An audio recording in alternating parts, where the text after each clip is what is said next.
Plano de leitura bíblica de 11 de abril, números 22 a 25. Nas estepes de Moabe, profecias de Balaão. Partiram os filhos de Israel e acamparam nas planícies de Moabe, além do Jordão, defronte de Jericó.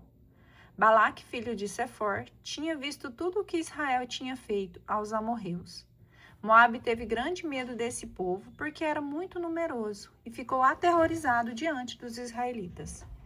E Moabe disse aos anciãos de Madiã: essa multidão vai devorar todos os nossos arredores, como os bois devoram a erva do campo. Balaque, filho de Sefor, era então o rei de Moabe. Mandou, pois, mensageiros a Balaão, filho de Beor, em Petor, sobre o rio, na terra dos filhos de Amon, para que o chamassem e lhe dissessem: há aqui um povo que saiu do Egito, o qual cobre a face da terra, e estabeleceu-se diante de mim. Rogo-te que venhas e amaldiçoes esse povo, pois é muito mais poderoso do que eu. Talvez assim eu possa batê-lo e expulsá-lo de minha terra. Eu sei que será bendito o que abençoares e maldito o que amaldiçoares. Os anciãos de Moabe e de Madiã partiram levando consigo o preço da adivinhação. Chegando junto de Balaão, referiram-lhe as palavras de Balaque. Balaão respondeu: passai a noite aqui, e vos darei a resposta que o Senhor me indicar. Ficarão, pois, os chefes de Moabe em casa de Balaão. Deus veio a Balaão e disse-lhe: quem é essa gente que tens em tua casa? Balaão respondeu a Deus: é Balaque, filho de Sefor, rei de Moabe, que me manda dizer: há aqui um povo que saiu do Egito, o qual cobre a superfície da terra. Vem, pois, amaldiçoa, talvez assim possa eu batê-lo e expulsá-lo da terra. Disse Deus a Balaão: não irás com eles e não amaldiçoarás esse povo, porque é bendito. Levantando-se Balaão pela manhã, disse aos chefes enviados por Balaque: voltai para a vossa terra, pois o Senhor me proibiu de ir ao vosso encontro, de ir convosco. Os chefes de Moabe retomaram o caminho e voltaram para junto de Balaque. Balaão, disseram-lhe eles, recusou vir conosco. Balaque mandou de novo outros chefes mais numerosos e mais importantes que os primeiros. Chegados juntos a Balaão, disseram-lhe: eis a mensagem de Balaque, filho de Sefor. Rogo-te que não recuses vir ter comigo. Eu te cumularei de honras e farei tudo o que me disseres. Venha amaldiçoar esse povo. Ainda que o vosso Senhor me desse a sua casa cheia de prata e de ouro, respondeu Balaão aos servos de Balaque, eu não poderia transgredir a ordem do Senhor meu Deus, nem pouco nem muito, no que quer que seja. Todavia, passai ainda esta noite aqui, para que eu saiba que o Senhor me responderá ainda desta vez. Deus veio a Balaão durante a noite e disse-lhe: já que esta gente te veio chamar, levanta-te e vai com eles, mas só farás o que eu te disser. Balaão levantou-se de manhã, selou sua jumenta e partiu com os chefes de Moabe. O Senhor irritou-se com sua partida, e o anjo do Senhor pôs-se-lhe no caminho como obstáculo. Balaão cavalgava em sua jumenta, acompanhado de seus 2 servos. A jumenta, vendo o anjo do Senhor postado no caminho, como uma espada desembainhada na mão, desviou-se e seguiu pelo campo. O adivinho a fustigava para fazê-la voltar ao caminho. Então o anjo do Senhor pôs-se em um caminho estreito, que passava por entre as vinhas com um muro de cada lado. Vendo-o, a jumenta coseu-se como o muro, ferindo contra ele o pé de Balaão, que a fustigou de novo. O anjo do Senhor deteve-se de novo mais adiante, em uma passagem estreita, onde não havia espaço para se desviar nem para a direita nem para a esquerda. A jumenta, ao vê-lo, deitou-se debaixo de Balaão, o qual, encolerizado, a fustigava mais fortemente com seu bastão. Então o Senhor abriu a boca da jumenta, que disse a Balaão: que te fiz eu? Por que me bateste já 3 vezes? Por que zombastes de mim? Respondeu ele: ah, se eu tivesse uma espada na mão, já o teria matado. A jumenta replicou: acaso não sou eu a tua jumenta, a qual montastes até o dia de hoje? Tenho eu, porventura, o costume de proceder assim contigo? Não, respondeu ele. Então o Senhor abriu os olhos de Balaão, e ele viu o anjo do Senhor que estava no caminho com a espada desembainhada na mão. Inclinou-se e prostrou-se com a face por terra. Porque disse-lhe o anjo do Senhor: feristes 3 vezes a tua jumenta. A tua jumenta? Eu vim opor-me a ti, porque segues um caminho que te leva ao precipício. Vendo-me, a tua jumenta desviou-se por 3 vezes diante de mim. Se ela não o tivesse feito, eu te teria matado, e ela ficaria viva. Balaão disse ao anjo do Senhor: pequei. Eu não sabias que estava postado no caminho para deter-me. Se minha viagem te desagrada, voltarei. Segue esses homens, respondeu-lhe o anjo do Senhor, mas cuida de só proferir as palavras que eu te disser. E Balaão partiu com os chefes de Balaque. Quando Balaque soube de sua chegada, subiu-lhe ao encontro até a cidade de Moabe, na fronteira do Arnon, na extremidade daquela terra, e disse-lhe: mandei mensageiros chamar-te, porque não viestes logo? Não posso eu tratar-te com honras? Eis-me aqui, respondeu Balaão. Mas poderei eu agora dizer algo de mim mesmo? Só direi o que Deus me puser na boca, nada mais. E partiram os dois para Cariate-Uzote. Balaque imolou em sacrifício bois e ovelhas, dos quais mandou algumas porções a Balaão e aos chefes que o acompanhavam. No dia seguinte pela manhã, Balaque tomou consigo o adivinho e levou-o a Bamote-Baal, de onde se podiam ver as últimas linhas do acompanhamento de Israel. Balaão abençoa Israel. Balaão disse ao rei: levanta-me aqui 7 altares e prepara-me 7 touros e 7 carneiros. Balaque fez o que adivinho pediu, e ofereceram juntos um touro e um carneiro em cada altar. Fica, disse Balaão a Balaque, junto de teu holocausto, enquanto eu me afasto. Talvez o Senhor venha ao meu encontro. Eu te direi tudo o que ele me mandar. Afastou-se Balaão e foi para um monte escalvado, onde Deus se lhe apresentou. Balaão disse a Deus: levantei 7 altares, e sobre cada altar ofereci um touro e um carneiro. O Senhor pôs então uma palavra na boca de Balaão e disse: volta para junto de Balaque e diz-lhe isto e isto. Voltando para perto do rei, encontrou-o de pé junto ao seu holocausto, com todos os chefes de Moabe. Balaão pronunciou o seguinte oráculo: de Arã mandou-me vir Balaque, das montanhas do Oriente, o rei de Moabe. Vem, por mim, amaldiçoa Jacó. Vem votar Israel à perdição.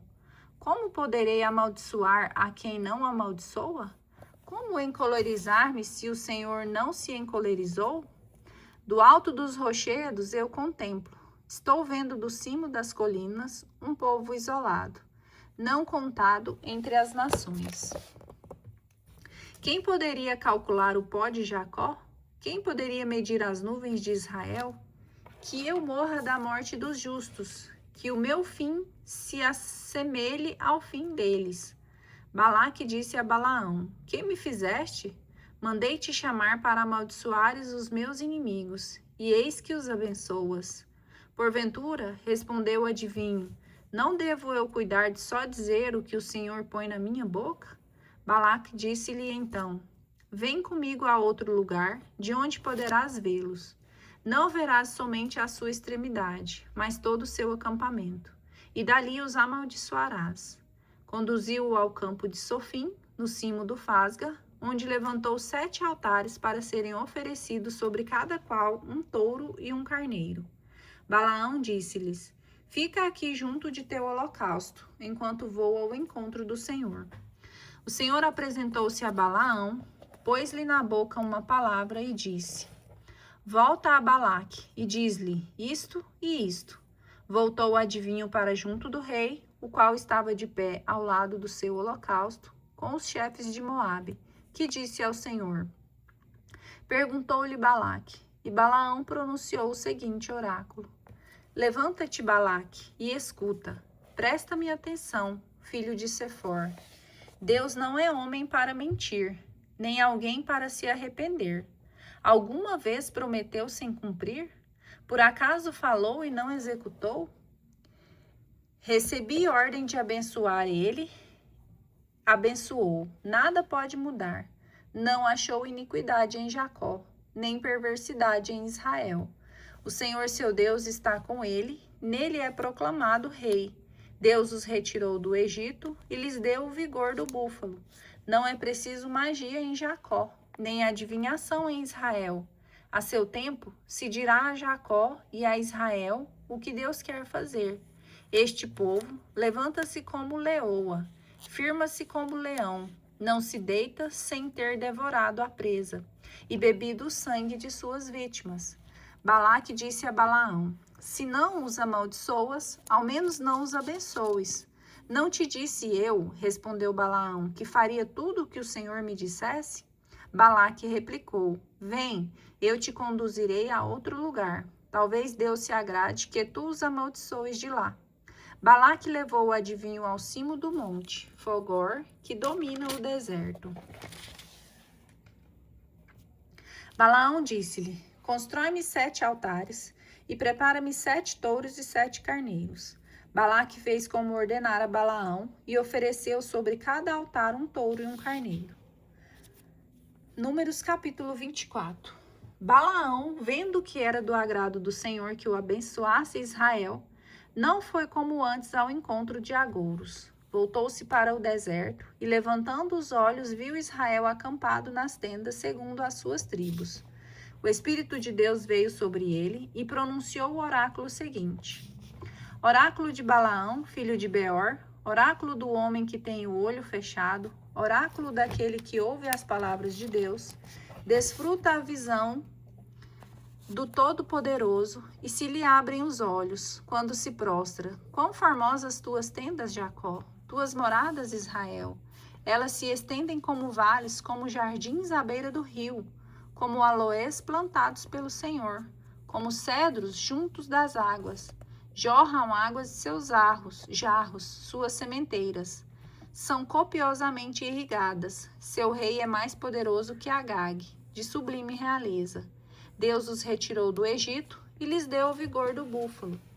Devora os povos inimigos, quebra-lhe os ossos e criva-os de flechas. Deita-se, descansa como um leão, como uma leoa, quem o despertará? Bendito seja quem te abençoar, maldito seja quem te amaldiçoar. Balaque, encolerizado contra Balaão, bateu as mãos e disse-lhes: Foi para amaldiçoar os meus inimigos que te chamei, e eis que já pela 3ª vez os abençoas. Agora vais-te depressa para tua casa. Pensei em cumular-te de honras, mas o Senhor privou-te dessas honras. Pois não disse eu aos teus mensageiros, respondeu Balaão, mesmo que Balaque me desse a sua casa cheia de prata e de ouro, eu não poderia transgredir a ordem do Senhor, nem fazer o que quer que seja por minha própria conta. Somente diria o que o Senhor me ordenasse. Ordenasse? Pois bem, volto para meu povo. Vem, pois, quero anunciar-te o que este povo fará no teu decurso dos tempos. E Balaão pronunciou o oráculo seguinte: Oráculo de Balaão, filho de Beor, oráculo do homem que tem o olho fechado, oráculo daquele que ouve as palavras de Deus, conhece a ciência do Altíssimo, desfruta a visão do Todo-Poderoso, e se lhe abrem os olhos quando se prostra. Eu o vejo, mas não é para agora. Percebo, mas não de perto. Um astro sai de Jacó, um cetro levanta-se de Israel, que fratura a cabeça de Moabe, o crânio dessa raça guerreira. Edom é sua conquista, Seir, seu inimigo, é sua presa. Israel ostenta a sua força, de Jacó virá um dominador, que há de exterminar os sobreviventes da cidade. Ao ver Amaleque, Balaão pronunciou este oráculo: Amaleque é a primeira das nações, mas seu fim será o extermínio. Depois, ao ver os quenitas, pronunciou o seguinte oráculo: Sólida é a tua morada, Teu ninho está posto na rocha, mas o quenita será aniquilado. Assur te levará ao cativeiro. E por fim acrescentou este oráculo: povos vivem ao norte, navios hão de aportar das costas de Sitim, e oprimirão Assur, e oprimirão Eber, pois também este perecerá para sempre. E depois disso, Balaão partiu para a sua terra, enquanto Balaque voltou pelo caminho por onde tinha vindo. Devassidão dos israelitas. Habitando os israelitas em Setim, entregaram-se à libertinagem com as filhas de Moabe. Estas convidaram o povo aos sacrifícios de seus deuses, e o povo comeu e prostrou-se diante dos seus deuses. Israel juntou-se a Baal-Fegor, provocando assim contra ele a cólera do Senhor.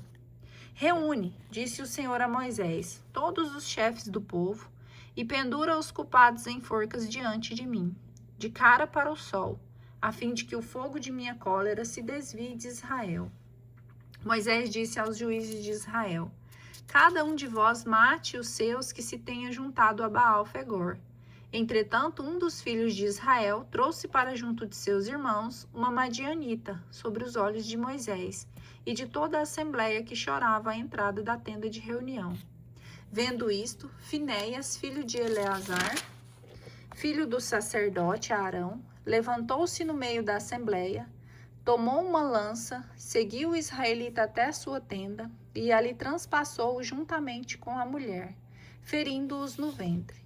E deteve-se então o flagelo que se alastrava entre os dois israelitas. Morreram 24.000 homens com essa praga. O Senhor disse a Moisés: Finéias, filho de Eleazar, filho do sacerdote Arão, desviou minha cólera de sobre os israelitas, dando provas entre eles do mesmo zelo que eu. Por isso não os extingui em minha cólera. Dize-lhe, pois, que lhe dou a minha aliança de paz. Isto será para ele e seus descendentes o pacto de um sacerdócio eterno, porque se mostrou cheio de zelo pelo seu Deus e fez expiação pelos israelitas. Chamava-se Zambre, filho de Salu, o israelita, que foi morto com a madianita, o qual era chefe de uma família patriarcal da tribo de Simeão. O nome da madianita morta era Cosbi, filha de Sur, chefe da tribo de família patriarcal em Madiã. O Senhor disse a Moisés: atacai os madianitas e matai-os, porque eles vos atacaram primeiro, enganando-vos artificiosamente, por meio do ídolo de Fogor e de Cosbi, sua irmã, filha de um chefe de Madiã, que foi massacrada no dia do flagelo, que sobreveio por causa do sacrilégio de Fogor.